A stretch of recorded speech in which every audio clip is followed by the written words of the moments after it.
ನಮಸ್ಕಾರ ವೀಕ್ಷಕರೇ. ರಾಹುಲ್ ಗಾಂಧಿಯ ಬಹುಕಾಲದ ಬೇಡಿಕೆ ಜಾತಿ ಗಣತಿ ಮತ್ತೊಮ್ಮೆ ಲೋಕಸಭೆಯಲ್ಲಿ ಮುನ್ನೆಲೆಗೆ ಬಂದಿದ್ದು, ಈ ಬಾರಿ ಕೇಂದ್ರ ಸರ್ಕಾರದ ಕಡೆಯಿಂದ ಖಡಕ್ ಉತ್ತರ ಬಂದಿದೆ. ಜನಗಣತಿ ಬಗ್ಗೆ ಮೋದಿ ಸರ್ಕಾರದ ಕಡೆಯಿಂದ ಅಫಿಷಿಯಲ್ ಅಪ್ಡೇಟ್ ಸಿಕ್ಕಿದ್ದು, ಯಾವ ವರ್ಷದಲ್ಲಿ ಗಣತಿ ನಡೆಯುತ್ತೆ, ಎಷ್ಟು ಹಂತದಲ್ಲಿ ನಡೆಯುತ್ತೆ ಎಲ್ಲವನ್ನು ಕೂಡ ತಿಳಿಸಲಾಗಿದೆ.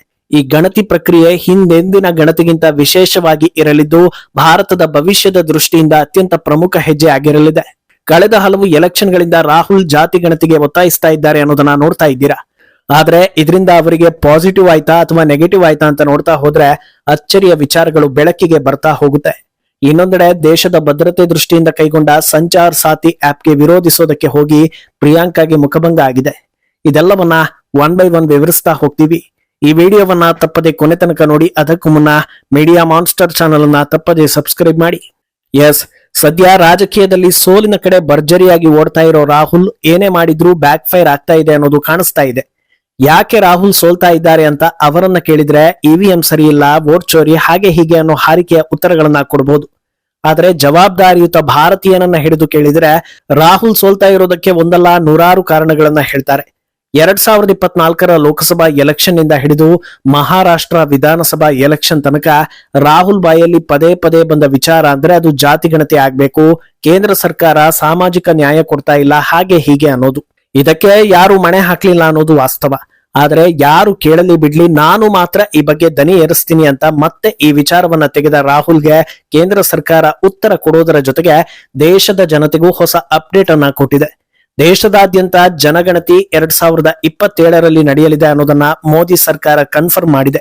2 ಹಂತಗಳಲ್ಲಿ ಜನಗಣತಿ ನಡೆಯಲಿದ್ದು, 2026 ಏಪ್ರಿಲ್ ನಿಂದ ಸೆಪ್ಟೆಂಬರ್ ವರೆಗೆ ಮೊದಲ ಹಂತ ಹಾಗೂ 2027 ಫೆಬ್ರವರಿಯಿಂದ 2ನೇ ಹಂತ ನಡೆಯಲಿದೆ ಅನ್ನೋದನ್ನ ಕೇಂದ್ರ ಸರ್ಕಾರ ತಿಳಿಸಿದೆ. ಅಂದಹಾಗೆ ಇದರಲ್ಲಿ ಜಾತಿ ಆಧಾರಿತ ಸಂಖ್ಯೆಯನ್ನ ಪಡೆಯೋ ಕೆಲಸವೂ ಆಗಲಿದೆ.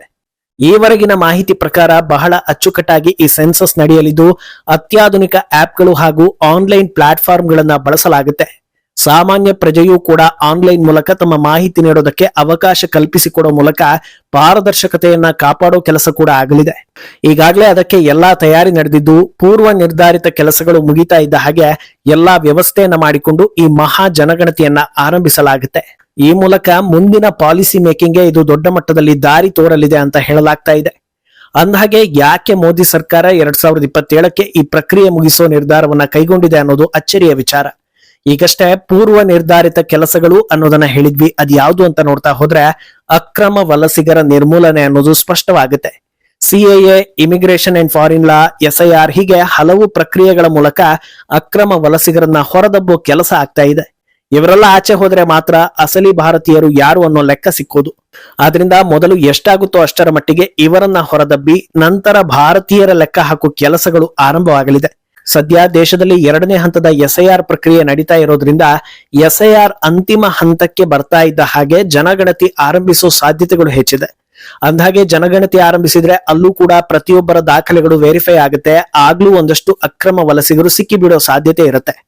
ಅಂದಹಾಗೆ ಜನಗಣತಿ, ಜಾತಿ ಗಣತಿ ಇವೆಲ್ಲ ಸಹಜ ಪ್ರಕ್ರಿಯೆ. ರಾಹುಲ್ ಯಾಕೆ ಇಷ್ಟೊಂದು ಉತ್ಸುಕರಾಗಿದ್ದಾರೆ ಅಂತ ನೋಡ್ತಾ ಹೋದ್ರೆ ಈ ಬಾರಿಯ ಅವರ ಅಜೆಂಡಾ OBC ಸಮುದಾಯ ಹೆಚ್ಚಿದೆ, ಜನಸಂಖ್ಯೆ ಹೆಚ್ಚಿರುವವರಿಗೆ ಹೆಚ್ಚು ಮೀಸಲಾತಿ ಸಿಗಬೇಕು, ಆದ್ರಿಂದ ಜನಗಣತಿ ಆಗ್ಬೇಕು ಅನ್ನೋದು. ಆದ್ರೆ ಕೇಂದ್ರ ಸರ್ಕಾರ ಇಲ್ಲೂ ಕೂಡ ಒಂದು ಟ್ವಿಸ್ಟ್ ಕೊಟ್ಟು ರಾಹುಲ್ಗೆ ಬಿಸಿ ಮುಟ್ಟಿಸೋದಕ್ಕೆ ಮುಂದಾಗಿದೆ. ಈ ಬಾರಿ ಜಾತಿ ಗಣತಿ ಆದ್ರೆ ಕೇವಲ ಹಿಂದೂಗಳ ಜಾತಿ ಗಣತಿ ಆಗೋದಿಲ್ಲ, ಬದಲಾಗಿ ಮುಸ್ಲಿಂ, ಕ್ರಿಶ್ಚಿಯನ್ ಎಲ್ಲರ ಜಾತಿ ಉಪಜಾತಿಯನ್ನ ಲೆಕ್ಕ ಹಾಕೋ ಕೆಲಸ ಆಗುತ್ತೆ. ರಾಹುಲ್ರ ಅತ್ಯಂತ ಕಾಳಜಿಯ ಹಾಗೂ ಫೇವರೇಟ್ ಸಮುದಾಯ ಆದ ಮುಸ್ಲಿಮರಲ್ಲೂ 16 ಉಪಜಾತಿಗಳಿದ್ದು ಅಲ್ಲೂ ಕೂಡ ಮೇಲು ಕೀಳು ಎಲ್ಲವೂ ಇದೆ ಅನ್ನೋದು ಬೆಳಕಿಗೆ ಬಂದಿದೆ.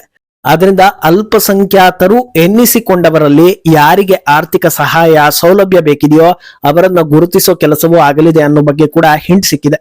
ಹಲವು ದಿನಗಳ ಹಿಂದೆ ಮುನ್ನೆಲೆಗೆ ಬಂದಿದ್ದ ಒಂದು ವಿಚಾರ ಅಂದ್ರೆ ಅದು 2011 ಅಂದ್ರೆ ಕೇಂದ್ರದಲ್ಲಿ UPA ಸರ್ಕಾರ ಇದ್ದಾಗಲೇ ಜನಗಣತಿ ಮಾಡಿದ್ರು, ಆದ್ರೆ ಆ ರಿಪೋರ್ಟ್ ಅನ್ನ ಹೊರಬಿಟ್ಟಿರ್ಲಿಲ್ಲ ಅನ್ನೋದು ಗೊತ್ತಾಗಿತ್ತು. ಈ ಸಂಬಂಧ ಸಂದರ್ಶನವೊಂದರಲ್ಲಿ ಮಲ್ಲಿಕಾರ್ಜುನ ಖರ್ಗೆ ಬಾಯಿ ಬಿಟ್ಟಿದ್ದು ಎಲೆಕ್ಷನ್ಗೆ ಸಮಸ್ಯೆ ಆಗುತ್ತೆ ಅಂತ ಅವತ್ತು ಆ ರಿಪೋರ್ಟ್ ಅನ್ನ ಬಿಡ್ಲಿಲ್ಲ ಅಂತ ಹೇಳಿರೋ ವಿಡಿಯೋ ಕೂಡ ವೈರಲ್ ಆಗಿತ್ತು. ಬಲ್ಲ ಮೂಲಗಳ ಪ್ರಕಾರ ಆ ವರದಿಯಲ್ಲಿ ಓಲೈಕೆ ಸಮುದಾಯದ ಜನಸಂಖ್ಯೆ ಹೆಚ್ಚಿರೋದು ಕಂಡು ಬಂದಿದ್ದು, ಅಲ್ಪಸಂಖ್ಯಾತ ಅನ್ನೋ ಸ್ಟೇಟಸ್ ಹೋಗುತ್ತೆ ಅನ್ನೋ ಭಯದಲ್ಲಿ ಈ ಕೆಲಸ ಮಾಡಿದ್ರು ಅಂತಲೂ ಟಾಕ್ ಇದೆ. ಅದಾದ ಬಳಿಕ ಹಿಂದೂಗಳನ್ನ ಡಿವೈಡ್ ಮಾಡಿ OBC ಹಾಗೂ ಹಿಂದುಳಿದವರ ಹೆಸರಲ್ಲಿ ಡಿಮ್ಯಾಂಡ್ ಮಾಡಿದ್ರೆ ವಿಚಾರ ಇನ್ನೊಂದು ದಿಕ್ಕಿಗೆ ಸಾಗಿ ಮೋದಿ ಸರ್ಕಾರ ಇಕ್ಕಟ್ಟಿಗೆ ಸಿಲುಕುತ್ತೆ ಅನ್ನೋ ಪ್ಲಾನ್ ಇತ್ತು ಅನ್ನೋದು ಕೂಡ ಸದ್ದು ಮಾಡಿತ್ತು. ಆದ್ರೆ ಈ ಬಾರಿ ಜಾತಿ ಗಣತಿ ಬಳಿಕ ಅಲ್ಪಸಂಖ್ಯಾತರು ಅಂದ್ರೆ ಕೇವಲ ಮುಸ್ಲಿಂ ಕ್ರಿಶ್ಚಿಯನ್ ಸಮುದಾಯ ಮಾತ್ರವಲ್ಲ, ಜೈನ, ಬೌದ್ಧ, ಸಿಖ್, ಪಾರ್ಸಿ ಸೇರಿ ಅತ್ಯಂತ ಕಡಿಮೆ ಜನಸಂಖ್ಯೆ ಇರೋ ಹಲವು ಸಮುದಾಯಗಳು ಇವೆ ಅನ್ನೋದನ್ನ ಬೆಳಕಿಗೆ ತರೋ ಕೆಲಸಗಳು ಆಗಲಿವೆ. ಇದನ್ನ ಮಾನದಂಡವಾಗಿ ಇಟ್ಟುಕೊಂಡು ಸೌಲಭ್ಯಗಳನ್ನ ನೀಡ್ತಾ ಹೋಗೋದಾದ್ರೆ ಅಲ್ಪಸಂಖ್ಯಾತ ಅಂದ್ರೆ ಅದರ ನಿಜವಾದ ಅರ್ಥದಂತೆ ಯಾರ ಸಂಖ್ಯೆ ಕಡಿಮೆ ಇದೆಯೋ ಅವರಿಗೆ ಆದ್ಯತೆ ಕೊಡೋ ಮೂಲಕ ಡಾಕ್ಟರ್ ಅಂಬೇಡ್ಕರ್ ಅವರ ಸಂವಿಧಾನಕ್ಕೆ ಸರಿಯಾದ ಗೌರವ ಕೊಡೋ ಕೆಲಸಗಳು ಆಗ್ಬೋದು ಅನ್ನೋ ಲೆಕ್ಕಾಚಾರ ಕೂಡ ಇದೆ. ಆದ್ರಿಂದ ರಾಹುಲ್ ಒತ್ತಾಯ ಮಾಡಿ ಕೊನೆಗೆ ಅದರ ಹೊಡೆತ ಅವರಿಗೆ ಬೀಳಲಿದೆಯಾ ಅನ್ನೋ ಪ್ರಶ್ನೆ ಕೂಡ ದೊಡ್ಡ ಮಟ್ಟದಲ್ಲಿ ಕಾಡ್ತಾ ಇದೆ. ಸದ್ಯದ ವಾತಾವರಣದಲ್ಲಿ ರಾಹುಲ್ ಪ್ರಧಾನಿ ಆಗ್ಬೇಕು ಅಂದ್ರೆ ಹಿಂದೂಗಳ ವಿಭಜನೆ ಆಗ್ಬೇಕು, ಸಾಧ್ಯವಾದ್ರೆ ದೇಶವನ್ನು ವಿಭಜನೆ ಮಾಡ್ಬೇಕು, ಆಗ ಮಾತ್ರ ಯಾವ್ದಾದ್ರೂ ಒಂದು ಭಾಗದಲ್ಲಿ ಪ್ರಧಾನಿ ಆಗ್ಬೋದು, ಇಲ್ಲ ಅಂದ್ರೆ ಬೇರೆ ಆಪ್ಷನ್ ಇಲ್ಲ ಅಂತ ಜನ ಹೇಳ್ತಾ ಇದ್ದಾರೆ. ಆದ್ರೆ ಮೋದಿ ಸರ್ಕಾರದ ಕಾರ್ಯವೈಖರಿ ನೋಡ್ತಾ ಇದ್ರೆ ಇದ್ಯಾವುದೋ ಆಗೋದಿಲ್ಲ ಅಂತ ಅನ್ನಿಸ್ಕೊಳ್ತಾ ಇದೆ. ಸರಿ, ಕಳೆದ ಹಲವು ಎಲೆಕ್ಷನ್ ಗಳ ಹೊತ್ತಲ್ಲಿ ರಾಹುಲ್ ಈ ಅಸ್ತ್ರವನ್ನ ಬಿಟ್ರಲ್ಲ, ಅದರಿಂದ ಏನಾದ್ರೂ ಪ್ರಯೋಜನ ಆಯ್ತಾ ಅಂತ ನೋಡಿದ್ರೆ 1% ಕೂಡ ಪ್ರಯೋಜನ ಆಗಿರೋದು ಕಾಣಿಸ್ತಾ ಇಲ್ಲ. ಈ ಅಸ್ತ್ರ ಬಿಟ್ಟ ಯಾವ ಎಲೆಕ್ಷನ್ ನಲ್ಲೂ ಕಾಂಗ್ರೆಸ್ ಗೆದ್ದಿಲ್ಲ, ಬದಲಾಗಿ ಹೀನಾಯವಾದ ಸೋಲನ್ನ ಕಂಡಿದೆ. ಇಷ್ಟಾದ್ರೂ ಕೂಡ ಮತ್ತದೇ ಅಸ್ತ್ರವನ್ನ ಪ್ರಯೋಗಿಸ್ತಾ ಇದ್ದಾರೆ. ಬಿಹಾರದಲ್ಲಿ ಈ ಅಸ್ತ್ರವನ್ನ ಪ್ರಯೋಗಿಸಲಿಲ್ಲ ಅನ್ನೋದು ನಿಜವೇ, ಆದ್ರೆ ಬಿಹಾರ ರಿಸಲ್ಟ್ ನ ಅಸಲಿ ಚಿತ್ರಣವನ್ನ ಅರ್ಥ ಮಾಡ್ಕೊಂಡ್ರೆ ರಾಹುಲ್ ಮತ್ಯಾವತ್ತು ಓಲೈಕೆ ರಾಜಕೀಯ ಮಾಡೋದಿಲ್ಲ ಅನ್ನೋದು ವಾಸ್ತವ. ಯಾಕಂದ್ರೆ ಮುಸ್ಲಿಂ ಡಾಮಿನೇಟೆಡ್ ಪ್ರಾಂತ್ಯವಾಗಿದ್ದ ಸೀಮಾಂಚಲದಲ್ಲಿ ಈ ಬಾರಿ ಅತಿ ಹೆಚ್ಚು ಸೀಟ್ ಗಳಿಸಿದ್ದು ಬಿಜೆಪಿ. ಮುಸ್ಲಿಂ ವೋಟ್ಗಳು ಈಗ ಸ್ಪ್ಲಿಟ್ ಆಗಿವೆ, 100ಕ್ಕೆ 100 ಇಂಡಿ ಒಕ್ಕೂಟಕ್ಕೆ ಹೋಗ್ತಾ ಇಲ್ಲ ಅನ್ನೋದನ್ನ ಬಿಹಾರ ರಿಸಲ್ಟ್ ಬೆನ್ನಲ್ಲೇ ಮೌಲ್ವಿಯೊಬ್ಬರು ಹೇಳಿದ್ದು ಕೂಡ ವೈರಲ್ ಆಗಿತ್ತು. ಆದ್ರಿಂದ ಜಾತಿ ಗಣತಿ ಆದ್ರೆ ಕಾಂಗ್ರೆಸ್ಗೆ ದೊಡ್ಡ ಪಾಸಿಟಿವ್ ಆಗುತ್ತೆ ಅನ್ನೋ ಬಗ್ಗೆ ಯಾರಿಗೂ ನಂಬಿಕೆ ಇಲ್ಲ. ಇನ್ನೊಂದೆಡೆ ಭಾರತೀಯರ ಭದ್ರತೆಗಾಗಿ ಕೇಂದ್ರ ಸರ್ಕಾರ ಸಂಚಾರ್ ಸಾಥಿ ಆಪ್ ಅನ್ನ ಮ್ಯಾಂಡೇಟ್ ಮಾಡಿದೆ. ಇದರ ಬಗ್ಗೆ ನೆಗೆಟಿವ್ ಹರಡಿಸೋದಕ್ಕೆ ಪ್ರಿಯಾಂಕಾ ದೇಶದ ಜನರ ಮಾಹಿತಿಗಳನ್ನ ಕೇಂದ್ರ ಸರ್ಕಾರ ಕದೀತಾ ಇದೆ, ಬಡವರನ್ನ ಟಾರ್ಗೆಟ್ ಮಾಡ್ತಾ ಇದೆ ಅಂತೆಲ್ಲ ಸುಳ್ಳನ್ನ ಹೇಳಿದ್ರು. ಅದೆಲ್ಲವನ್ನ ಕೌಂಟರ್ ಮಾಡಿರೋ ಜ್ಯೋತಿರಾದಿತ್ಯ ಸಿಂಧಿಯಾ ಮನುಷ್ಯರಿಗೆ ಅರ್ಥವಾಗೋ ರೀತಿಯಲ್ಲಿ ಈ ಆಪ್ ಬಗ್ಗೆ ವಿವರಿಸಿದ್ದಾರೆ. ಸಂಚಾರ್ ಸಾಥಿ ಆಪ್ ನ ಸರ್ಕಾರ ರಿಲೀಸ್ ಮಾಡಿರೋದು ಸೈಬರ್ ಕ್ರೈಮ್ ತಪ್ಪಿಸೋದಕ್ಕೆ. ಇದನ್ನ ಯಾರು ಡೌನ್ಲೋಡ್ ಮಾಡಿ ಉಪಯೋಗಿಸ್ತಾರೋ ಅವರಿಗೆ ಸಹಾಯ ಆಗುತ್ತೆ, ಕಡ್ಡಾಯವಾಗಿ ಇದನ್ನ ಎಲ್ಲರೂ ಬಳಸಲೇಬೇಕು ಅಂತ ಸರ್ಕಾರ ಎಲ್ಲೂ ಹೇಳಿಲ್ಲ. ಇಷ್ಟ ಇದ್ದವರು ರಿಜಿಸ್ಟರ್ ಮಾಡ್ಕೊಳ್ತಾರೆ, ಇಲ್ಲದೆ ಇದ್ರೆ ಅವರಿಷ್ಟ. ಇನ್ನು ಈ ಆಪ್ ನಿಂದ ಕಳ್ಳತನವಾಗಿದ್ದ 26 ಲಕ್ಷ ಫೋನ್ಗಳನ್ನ ಟ್ರೇಸ್ ಮಾಡಲಾಗಿದೆ, 7 ಲಕ್ಷ ಫೋನ್ಗಳನ್ನ ಹಿಂದಿರುಗಿಸಲಾಗಿದೆ, 41 ಲಕ್ಷ ನಂಬರ್ಗಳನ್ನ ಡಿಸ್ಕನೆಕ್ಟ್ ಮಾಡಲಾಗಿದೆ, 6 ಲಕ್ಷ ಫ್ರಾಡ್ ಟ್ರಾನ್ಸಾಕ್ಷನ್ ಗಳನ್ನ ತಪ್ಪಿಸಲಾಗಿದೆ ಅಂತ ವಿವರವಾಗಿ ಹೇಳಿದ್ದಾರೆ. ಇಷ್ಟಾದ ಮೇಲೂ ಈ ಆಪ್ ಅನ್ನ ಬಳಸೋದು ಬಿಡೋದು ಜನರಿಗೆ ಬಿಟ್ಟಿದ್ದು ಅನ್ನೋದು ವಾಸ್ತವ. ಆದ್ರೆ ಭಾರತಕ್ಕೆ ಅಥವಾ ಭಾರತೀಯರಿಗಾಗಿ ಯಾವುದೇ ಒಳ್ಳೆ ಕೆಲಸ ಮಾಡಿದ್ರು ಅದಕ್ಕೆ ಕಾಂಗ್ರೆಸ್ ಅಡ್ಡಗಾಲು ಹಾಕೇ ಹಾಕುತ್ತೆ ಅನ್ನೋದು ಮತ್ತೊಮ್ಮೆ ಪ್ರೂವ್ ಆದಂತಾಗಿದೆ.